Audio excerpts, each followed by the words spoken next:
Okay, marketing is something that you wouldn't traditionally expect an author to be working on. Originally, I believe an author didn't really have to, showcase their work. You had a publishing company; they'd do a pretty good job of it. But I'm talking 1920s kind of thing.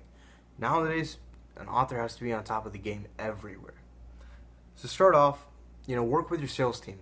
Uh, Help them as much as you can. Give them your elevator pitch, understanding that not everyone's going to read the book. Obviously, they have a lot of work to do. So if you can break it down and condense it for them, they will definitely appreciate it and help you sell your book. Um, Give them a cheat sheet to do this. You know, like a note card that has your pitch broken down. That way, when they're presenting it, they know the main points. Work on your author questionnaire, which is basically summary. Who are you? What current books are competing against you? What are well-known people that might think your book is great? Who might provide blurbs? Who's your audience? What is your presence on the World Wide Web? Where have you appeared in media, and so forth? Questions like that get you thinking, that give a good breakdown of the author and what they do. Publicity and marketing plan. I would say work with your publisher. Sorry, Exit and Steri would say work with your publisher and marketing team and develop a basic plan that shows you got a pitch, you know what you're talking about, opportunities you see in print, TV, radio, wherever, and display your platform. And publicity, like we mentioned earlier, is free. Promotion costs money. So with publicity is, in essence, producing a good book and letting people know about it. And work with your publicist as much as you can. You don't have to be buddy buddy with them, but if you keep showing up and putting in good effort, hopefully they're doing the same and they're targeting a good audience. And then if they're not doing their job too well, talk to your agent and let your agent be the bad cop and you're doing the good cop work. Look into hiring an outside publicist if this does occur. And check their background and expertise and understand that. Your start. As soon as your manuscript is turned in, devote 15 minutes a day to, promote. When I say promote, not like the one where you spend money, but like to publicize. There you go. Your book. 6 months prior to the publication date, up to half an hour. The successful author is engaged at selling, and you're not waiting on someone else to do the work. Whenever you get the chance, try to get someone to give a positive blurb about your book. And as well, don't forget the social networking that we mentioned earlier. Socialize, talk to the authors, talk to local authors, talk to your local booksellers. Great idea, better understanding of things. Anyone and everyone who reads, family and friends. Even reading at promotional events. Think about it. You have a book published, right? UC would go crazy if they had one of their college students that just published a book and they want to do a reading. Wouldn't it be great? I would go to a college student that was probably in the College of Engineering that published a book that sounded pretty cool. Just to hear him be like, "Oh my God, you're not even 21 yet, and you published a book. That's amazing." Handouts, something physical. So back to the machining guy, the machining manual. He gave out those kits. Something cool I thought would give out bookmarks that, like a peacock feather, because they were the symbol of one of the gods in my book. So something that makes you stand out uniquely. Make sure your publisher is sending out review copies, though.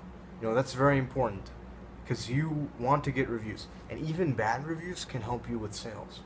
So never think a review is bad. Don't be lazy, though. It only takes 10 minutes a day. Some say 15, as I mentioned earlier. But if you can just do 5, 5 5 promotions that don't cost money, you can make it work. And then we move on to the press. You will have a press release. This is something that should grab attention yet is short and to the point. It shouldn't be more than one page, and it includes your name and address of the publisher at the top of the page, contact name, phone number, email address of your publicist, title of your book, your name, your name, website address, easily identified, your pitch rewritten in a journalistic tone, edited down version of blurbs, edited out version of any great reviews, small self-contained part of your book that can illustrate points of your pitch, your bio in one paragraph, any relevant information, your ISBN. Quite a bit to pack into one page, but it can be accomplished. Your press kit is something that you can send out to broadcast media shows so you can get interviews on the air.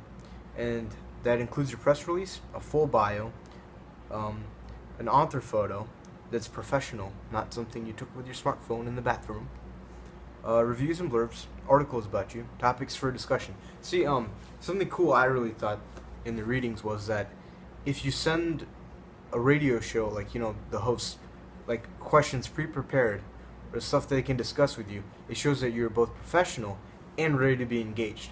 And plus, since you've created those questions and they decide to use them, you should have a good answer to get back with them. And see your media, so anything you can record, and one paragraph description of what kind of talks and content you could talk about yourself. Remember to work on hooks. Blogs. Blogs are really big these days. Mine is not, unfortunately. I think I have maybe 10 followers if I'm lucky. But still, 10 is 10. There are a lot of reviewers on the internet that have their own blogs, and they're very popular, that do really well. If you can get contact with one of these guys or girls, and be like, hey, would you be willing to do an interview on the blog? And they'll put it up there, hopefully. And it's great publicity because free, it gives the reviewer or the blogger something to talk about, and it gives their fans something to know, and potentially buy your book. The tour. Now this is when you're going on an actual tour. Most companies will not pay for a tour these days, but you can do a couple of things. Start with your hometown or where you're currently located. Go local. Don't hit up the same type of bookstore multiple times. So don't hit up 3 Barnes and Nobles in the same time and the same area. But vary it. Pick your venues. A combination of both independent and big chain. You want to hit up every place you can. Reasons why you should be allowed to come and promote. Let your publisher know about this, that you want to do it, and why you should be able to. And oftentimes, you'll receive an escort. This person takes you everywhere, the airport, bookstore, and helps you successfully interact with the local people. And great places where you can be touring is a multi-author panel, where a bunch of authors will gather and have a panel, like a Q&A, a reading, writers' conferences, book festivals, and fairs, workshops, seminars, and keynotes. But don't, and especially, if there's anything you take away from me right now, is that don't overlook the small people, which means the small publishers, small radio shows or whatever, especially small towns. Even in a small town, you can develop a niche and sell quite a few books. And look in crazy places. You never know where you're going to be able to, sell. Hell, if I went into, a random English classroom and just started talking about telling stories, I might be able to get a couple college kids interested in buying it. But you got to think about your audience. If I'm marketing to college students, I can't make the book worth $20 to $25. We already get ripped off enough on textbooks. You think people are going to want to buy regular books at that kind of price? No. Even though 20 bucks is like 1/10, actually more like 1/20th of the cost of a textbook. I would offer an incentive, an ebook for maybe like $4 or $5, or if you buy the print, you get a free ebook. Plus, Amazon Self-Publishing, the CreateSpace, offers the free ebook when you actually get the print on demand function. Excuse me, pretty nifty, right? Virtual book tours. As you can see, I'm in my apartment right now and recording these videos. You can do a virtual book tour like that, where you're walking through your book and broadcasting it. And now we move on to interviews. And let me warn you, I am not too good with these. As you can tell from the videos I've been recording lately, that I'm not the greatest at an interview or recording myself. But here's a good thing you want to remember, is that maintain good posture, have good eye contact, rehearse, breathe deeply, have lots of energy, be passionate. Don't panic, keep a sense of humor, and listen carefully and just have fun. Likewise, have a clear agenda of what you want to talk about. And at the same time, if an interviewer is like, snappy, comes across mean, just roll with the punches. Shows you're the bigger man or woman.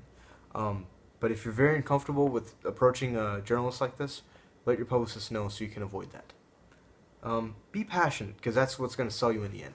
If I am talking about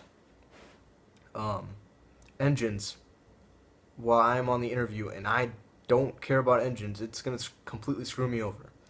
Don't get me wrong, I think airplane engines are cool, but I don't know about cars. I don't know a lot about cars.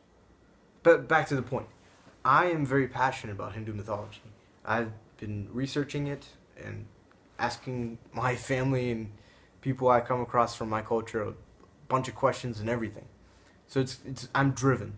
You want to have that passion, you want to have that energy, you want to showcase it to people. And moving onward. So for radio interviews, prep yourself beforehand. You might have a live radio running late, so you might be bumped to another day. Just try to reschedule. Try not to speak on run-on sentences. And for TV interviews, don't be ashamed to have makeup applied. I know I look beautiful like this with no makeup, but lights will add a glaring effect, and they can screw up your tones. Watch your posture. I know I've been slouching this whole time. It's very upsetting, and I apologize. But when you're on a TV show, sit up straight. You should be good to go. Keep good eye contact. Listen. Don't look directly into the camera unless you're a seasoned professional. I used to be a thespian or an actor in high school for a small amount of time, and something I like to remember is that have a focal point behind the camera, or like right next to the camera. That way you're looking near it, but not directly into it. I'm doing that right now, and now I'm looking back at you. But for print interviews, be ready to be misquoted, and there's nothing you can do about it. Even if the journalist is being very friendly, don't say anything you wish you hadn't, because they're journalists, they'll use it. And be cooperative, but if something makes you uncomfortable, you don't have to say anything. Be like, I don't feel comfortable talking about that. Now, the buzz. Generating a buzz is very important. It's like, you get people hyped and you get people excited about your book. So prior to the publication date, let everyone know that this is coming up and this is a major event. Like it's, what's a major event that happened recently? Oh, Filey. Yeah, Rosetta landed on a comet. If you wrote a book on that, you want to build up the hype beforehand and get people so excited about it, and have your friends and family help you with that. Help them spread the word. Okay. One of the things I read about in the 1001 Ways to Market Your Book is that a lot of this comes down to the 80-20 rule, that you need to invest 80% into your 20, I believe. That means let your reviewers, your customers, help you do the work for you. So give out free copies of your books. Don't be stingy about it. Give them out. Because if one person reads it, they like it, they'll recommend it to someone, and you don't even have to ask them to do it. And if your book is a good story, that's how it should work. My plan is that if I ever do get into a contract with a publishing company and I'll try to get the most number of free books I can. Or I will pay and get a reduced price rate for my books, and then just give them out with my friends and family. And just do it. I'll be like on Facebook. Be like, hey, the first 20 people who like this status, they will get a free book. Who doesn't want a free book? Right. Um, and then signing, you know, sign books. They're worth more. Neil Armstrong and Buzz Aldrin, before they went on the moon, they weren't getting offered insurance, so they signed a bunch of autographs and left them, and that acted as insurance for their families. Sign your books because they'll be worth a lot more, and people love an original signed book. Speaking, read and rehearse until you speak. Um, when you're doing speaking events, try to get someone to introduce you. Start with an anecdote or a story that someone may not have known about. Don't give away endings here, but do build up a hype. During the question and answers period, um, if you have someone that's just filibustering,